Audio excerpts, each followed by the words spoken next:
Take a look at this, guys.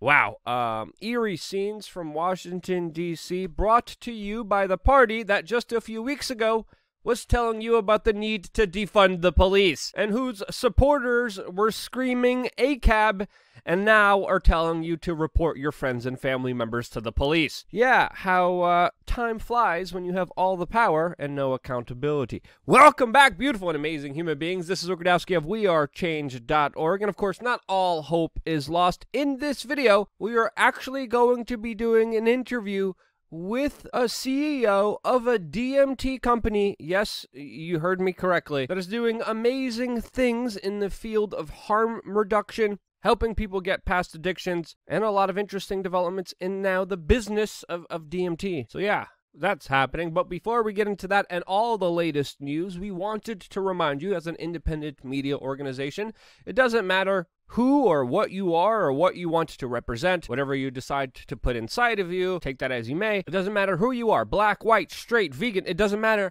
We are all being screwed by the same people that celebrate and push our divisiveness that has brought us to this very tumultuous point in American history where we are right now. To the point where there is now 25,000 armed National Guard soldiers who have shoot-to-kill orders in Washington, D.C., protecting a, quote, peaceful transition of power, as of course all of them are being vetted for loyalty tests to make sure that they don't believe in any bad political ideology. All of this as there is no threat at all for anything happening, but yet we have all of this security theater and hyperpartisan sensational nonsense that we're seeing by blue checkmark individuals that are literally putting out videos saying that the 75 million Donald Trump supporters are literally terrorists. Yes, that's the latest propaganda efforts promoted and okayed on social media by blue checkmark individuals that, as Brett Weinstein puts it, is putting out videos that, quote, attempts to draft the rest, specifically the people here, into fighting their neighbors in a civil war. And that's exactly what some of the latest propaganda efforts have been pushing, as of course we've been warning about this for years now. If you go back years on to this YouTube channel, you could see very specific, detailed commentary about the larger divide and conquer agenda that has reached hyperbolic levels. In other international news, the United States just declared China to be committing a genocide against the Uyghur Muslim population, which we've been reporting on for many years now. There's also an increased geopolitical push against Russia by mainline Republican senators like Mitt Romney that are calling for more sanctions against Russia, which of course will be the least of things that we will be seeing under a Biden presidency. Germany has announced Conholio sickness camps for, quote, rule breakers that will be put in detention facilities, cracking down on individuals who don't do what the German government says. Now, I don't know about you, but Germany building their own camps against people who don't follow the German government's rules,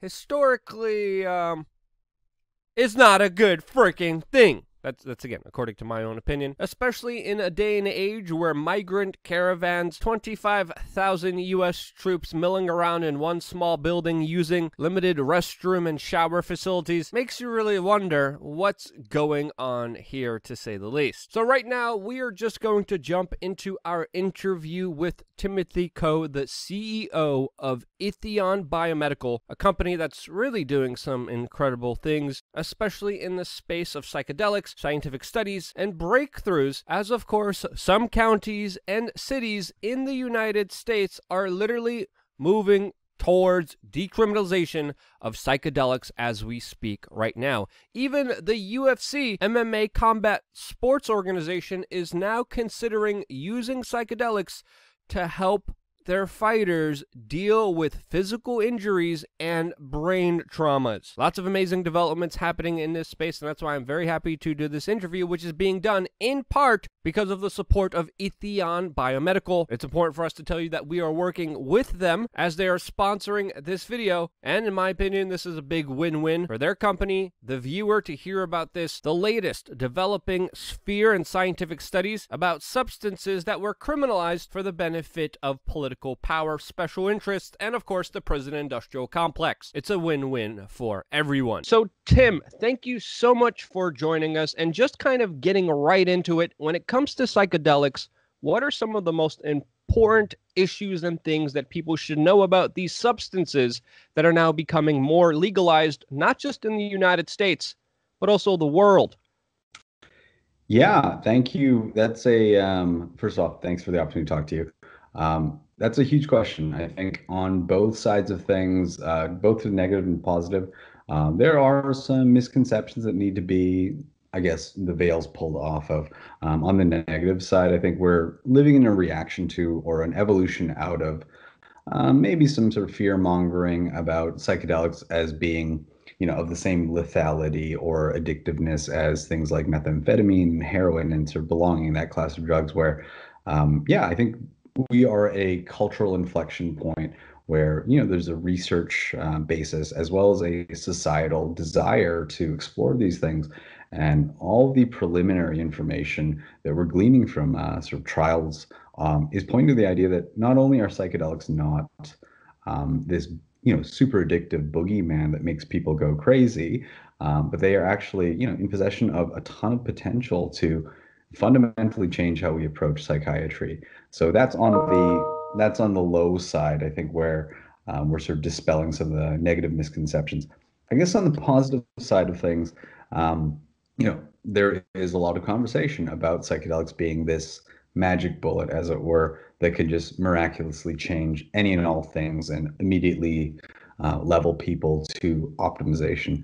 But the reality is that these molecules are massively powerful. And yeah, with certain populations that have certain psychiatric predispositions, undirected psychedelic use can in fact result in negative adverse reactions and also, yeah, like negative personality changes that I think are best serviced in a therapeutic environment. And so, to the point of proper context building and intent building before the psychedelic experience.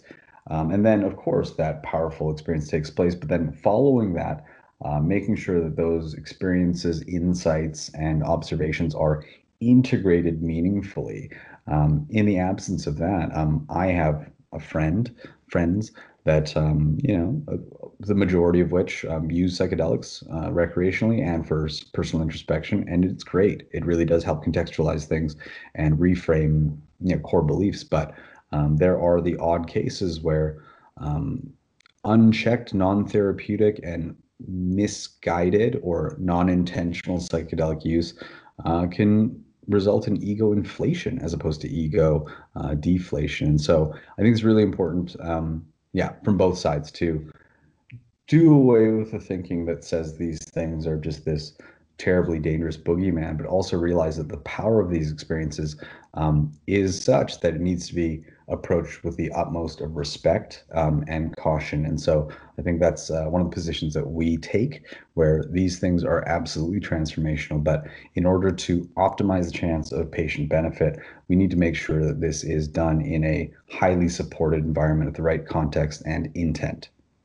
Yeah, and also through a scientific lens. And I kind of, before going forward, I kind of want to share my story of actually trying to go to a Brazilian jail. Yes, I tried to go to jail. I've been to jail before, not on my own accord, found innocent, all for the crimes of journalism. But there's one particular instance when I was doing everything in my power to get to a Brazilian jail that was using psychedelics, specifically ayahuasca, on very violent inmates in clinical trials that were finding amazing, incredible results, showing how very angry, very aggressive people with low impulse control and a tendency to commit harm to others were drastically reduced because of psychedelics. So there's so many different studies. There's even studies about psychedelics, specifically mushrooms, showing how they helped people quit smoking. They helped people deal with a lot of serious addictions.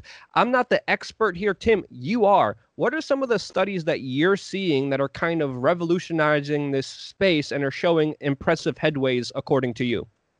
Yeah, I think some of those ones that you talked about, I think we're seeing psychedelic application to a variety of um, issues. The smoking cessation, addiction cessation is certainly something that we're interested in.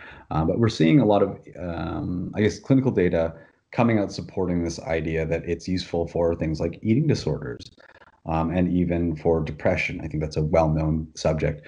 For me, I think the really sort of important and validating thing sort of comes from my basis of understanding for what comprises some of these, what is the sort of shared territory that underpins the sort of behavioral or I guess symptomatic expressions, right? I think at the core of a lot of this stuff, whether it's addiction issues, depression, or acts of compulsion, really it does stem from this sort of core internal landscape that's really complicated mixture of identity that's like, emotional, psychological, in some sense, spiritual. These sort of diseases of despair, these sort of the complex inner workings of what comprises a person's belief system. I think that's relevant to all things that we just mentioned: depression, anxiety, addiction. The premise on the idea that underneath how that expresses itself, there is a core belief set that needs to be worked on. And so, in the instance of violent criminals and things like that, and also sort of touching people with addiction issues, I think in a lot of the cases, there are some maybe maladapted, but at the time necessary belief sort of mechanisms and structures that were developed over a course of trauma. And I know this personally. I think I'm not really sheepish about talking about it, but I underwent some pretty extensive psychedelic usage in my early mid 20s. As I was going through some trauma related issues, I was in conventional psychotherapy, EMDR, cognitive behavioral therapy, to try to address certain, I guess, psychological issues and trauma as it pertained to my upbringing and my relationships and things like that. And for whatever reason, I just reached a stumbling block where I could get no further. And yeah, having nothing else to lose, someone introduced DMT into my life, and it really did have that dramatic transformational potential as I experienced it. And it really did help me reorder my understanding of who I was, the importance of certain attachments, maybe the insignificance of certain belief structures I had about what it meant to be a man, what it meant to be assertive, what it meant to be a brother, a son, or a friend. And it really did help me reorder that and sort of sift through some of the inflexibility of my belief systems that was ultimately resulting in me having sort of maladaptive behavioral outcomes, and really did help me, sift out what I wanted to take in the future and reconcile and leave behind what wasn't serving me anymore. And I think that's very pertinent to people that might have sort of addiction issues and trauma issues and depression issues that may stem from sort of pessimism, negative beliefs. So yeah, I think there's a common thread, and it is that complex basket of psychological and emotional things that exist within anyone. You brought up a lot of very, very important points that I think highlight a perspective that I think could actually help a lot of people. Right now on the screen, I'm showing a Vogue article that's titled "How This Black-Led Psychedelic Collective is Combining Anti-Racism with Sacred Plant Medicine." And there's actually a scientific study showing how mental health symptoms are increased with individuals who are, quote, suffering from race-based trauma. So yes, individuals that are propagandized with fear-based trauma state that's kind of incentivized and pushed by them, whether by actual events, whether just by propaganda out there, are using psychedelics, and they're finding that a lot of this is kind of erased. A lot of this bigger kind of fear state is eliminated when it comes to, the larger question of psychedelics. Now, yet again, I'm not a medical doctor. I don't want to tell people what to do. I always advise people, check out some of these scientific studies, give them to your medical professional, and start the conversation down there, because something might be right for an individual doesn't always make it right for you. But I think when it comes to the larger criminalization efforts that we've seen not so long ago, just some 5 years ago, that they were absolutely detrimental to some of these larger studies that were finding out these larger impacts that these psychedelics are actually having. So Tim, what can you say about the larger regulatory space and how it's kind of transitioning and moving since we're seeing so many people just say psychedelics totally legal now? Yeah, no, I think it's in fits and starts, but actually quite rapidly, and I think that's very encouraging. I know the issue of decriminalization was just in its murmuring stage last year, and now I think we're seeing a pretty rapid expansion of this sort of desire to decriminalize in a variety of jurisdictions across, California and Colorado and places like D.C. So I think that's representative of a larger, that's just I guess, the expressive component of a larger sort of iceberg that underneath the surface of these calls to deregulate or decriminalize these things, there is a big societal, I guess, calling for it. There's a societal urge to explore these things. And yeah, I think that's a natural reaction to, maybe the observation of the ineffectiveness or the comparative effectiveness or the ineffectiveness of the currently available treatment options that people are presented with right now. Understanding that we've been exposed to traditional pharma attempts to address things like depression and anxiety, and understanding that out of that thing that is called pharma, we've also been sort of saddled with a major opioid crisis. I think people are now understanding that, hey, maybe it's time to start looking for additional options. And I think premised on the idea that companies like us and others in the space can advance this empirical narrative, this data-based narrative of safety and efficacy, I do think that the momentum is building from a societal sort of cultural perspective. There's a desire to explore transformational medicine as opposed to symptom managing medications. And then if we as a group, as a collective, it's made up of a big disparate group of stakeholders, but if we as a sort of the, I guess, commercial and science-based part of that push, if this wave of desire, intention, as well as a statistical and a sort of data-based, proving out of efficacy can all come together, I think it's only a matter of time before, the regulators do have to heed the call of those that are demanding it and also look objectively at the data that's being produced. Yeah, and we're already seeing a lot of local legislation, whether Denver, Oakland, Santa Cruz. There's also talk about New Jersey and the whole entire state of California just totally legalizing psychedelics. There's also information today coming out how Dana White of the UFC is literally looking into research on microdosing psychedelics to combat brain trauma. So we're seeing this becoming more and more mainline, and you're actually in the business of psychedelics. Now, usually when you say that, you expect someone to come out of the shadows at Burning Man with a bunch of feathers around him if you say he's in the business of psychedelics, but you have a legitimate business. Can you tell us what you do, what's your company, what's your business, specifically in this important space that's developing right now?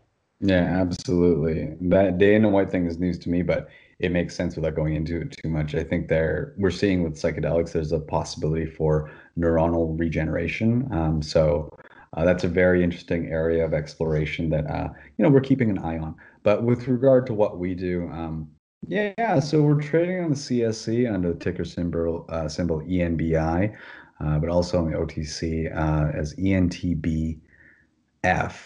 Also on the Frankfurt Exchange. Entheon Biomedical is a company that I run. I'm the CEO of it. And why we exist is to create solutions for people with substance use disorder.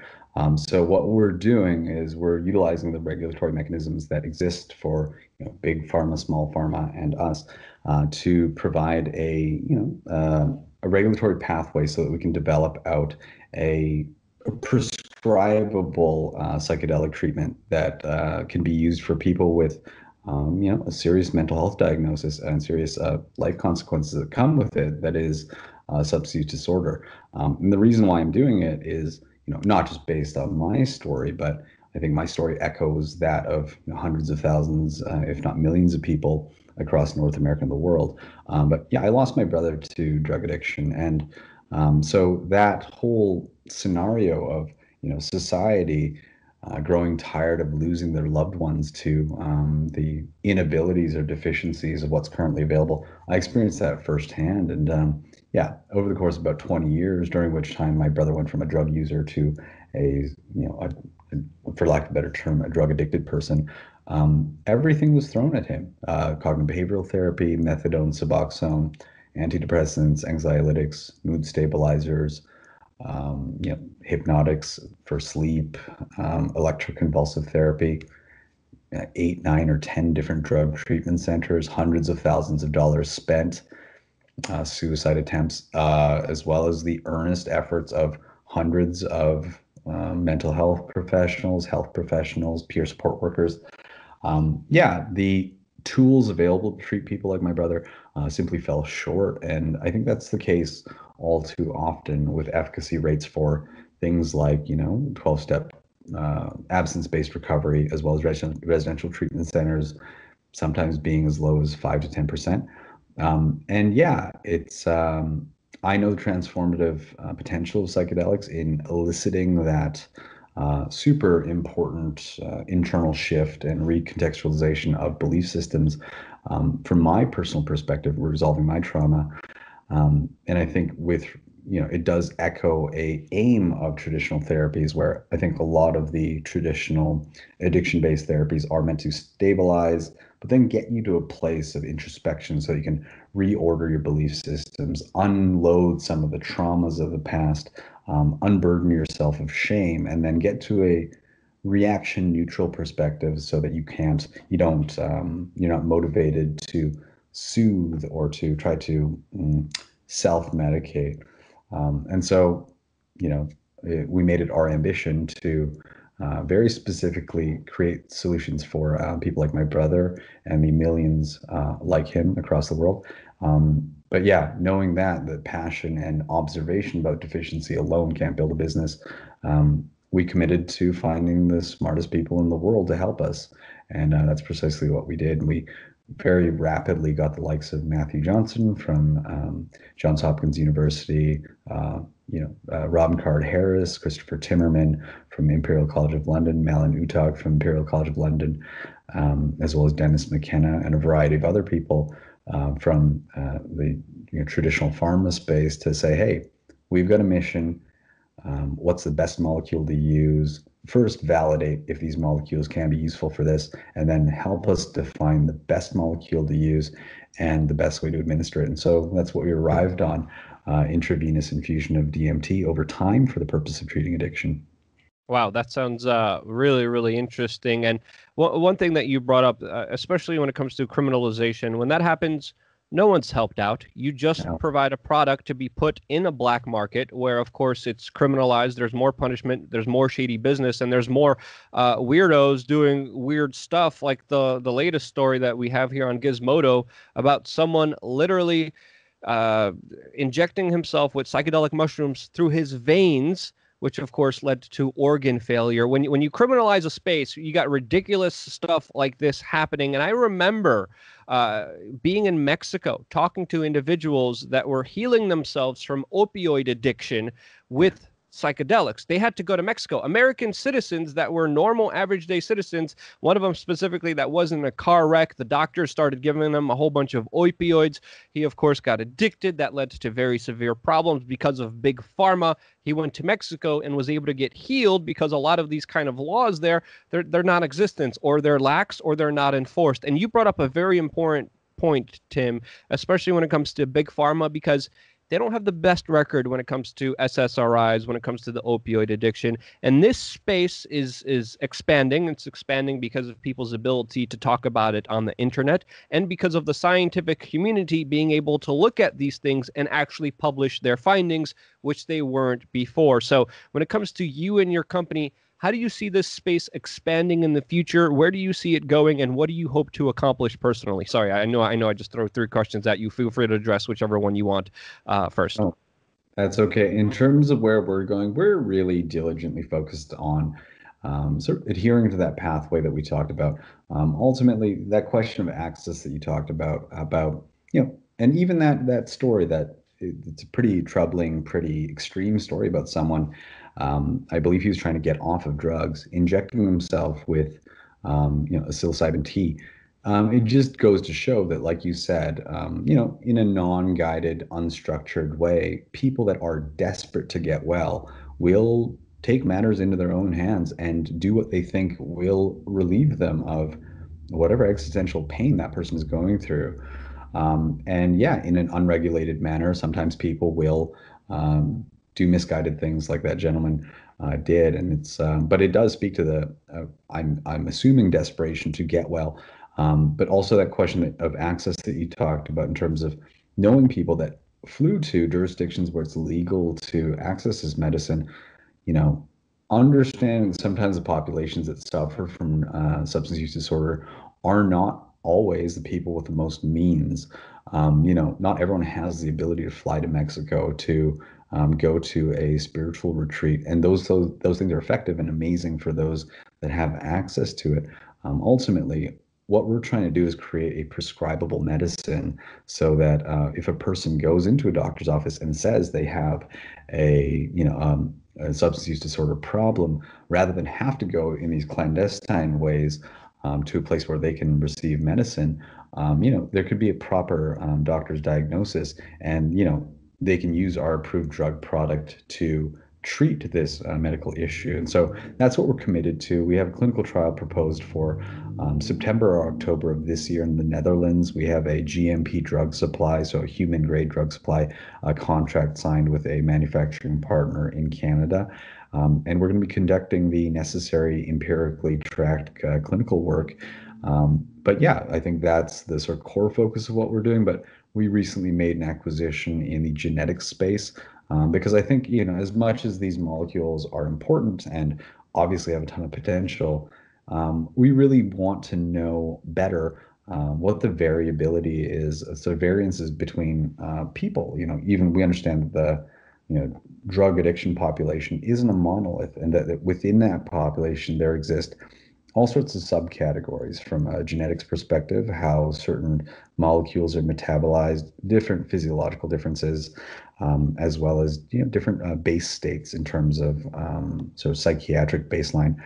So we recently acquired a company in the genetic space that will hopefully allow us to gather more nuanced and sort of textural data about what affects a psychedelic experience, so that we can better understand what the patient nuances are, so we can better inform physician choice, as well as develop products that are more personalized and better suited to treating a variety of people who suffer.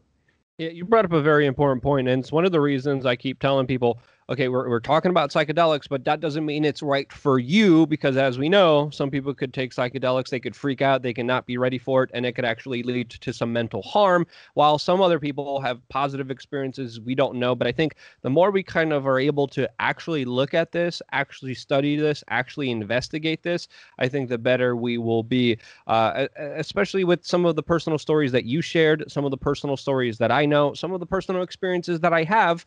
I don't like sharing, particularly around this space, my personal stories, but there's a reason I'm talking to you. There's a reason I think this information is valid. There's a reason I think this information could be useful. Now, Tim, if people want to find out more information about you, if they want to join you, where can they find out more information about you? And do you want to say anything else particularly around this space and where you are going? Yeah, totally. If you want to learn more about us, you can find us on the internet at entheonbiomedical.com. That's ENTHEON biomedical.com, as well as our socials, Twitter, LinkedIn, and Facebook. And yeah, we would love to have people join us now and sort of buy into the story. There are a lot of really interesting developments to be forthcoming in the future. Of course, our clinical pathway takes a lot of effort and money and a lot of commitment. So we're going there, of course. But we are always looking to optimize our understanding of the psychedelic experience, and hopefully creating tools that will be useful not only to our own clinical development, but used broadly across all psychedelics as well as other molecules, so that ultimately, like you mentioned, we have a better understanding of how to personalize medicine for anyone that needs help. Ultimately, the people that need, whether it's ketamine or psychedelics, are going there with the out of the place of wanting to get better. And so for us, the worst outcome that could happen out of that is someone in search of betterment, ends up having a negative reaction and ends up being worse. And so we're trying to develop a suite of tools that will be useful not only for our own clinical aims, but potentially applicable to all manner of molecules, so that physicians and patients could have better understanding about what's safe and appropriate for them to use. So, yeah, I ask that you follow us now and keep your ears open, because we have a lot of really interesting thing to announce over the next few months. Well, Tim, thank you so much for your insight, especially your ears to the ground in this particular space. The link to your website and everything will be down below in the description. If you found it useful, check it out. And of course, share this video with your friends and family members. I wouldn't be here. I wouldn't exist if it wasn't for you. Absolutely incredible human beings getting that mouse pad, double clicking, and sharing this link with your friends, family members, random strangers. Doesn't matter. Your voice absolutely matters. Your actions absolutely matter. And this is why I love you guys. Stay tuned for more here on wearechange.org. Thank you again, Tim.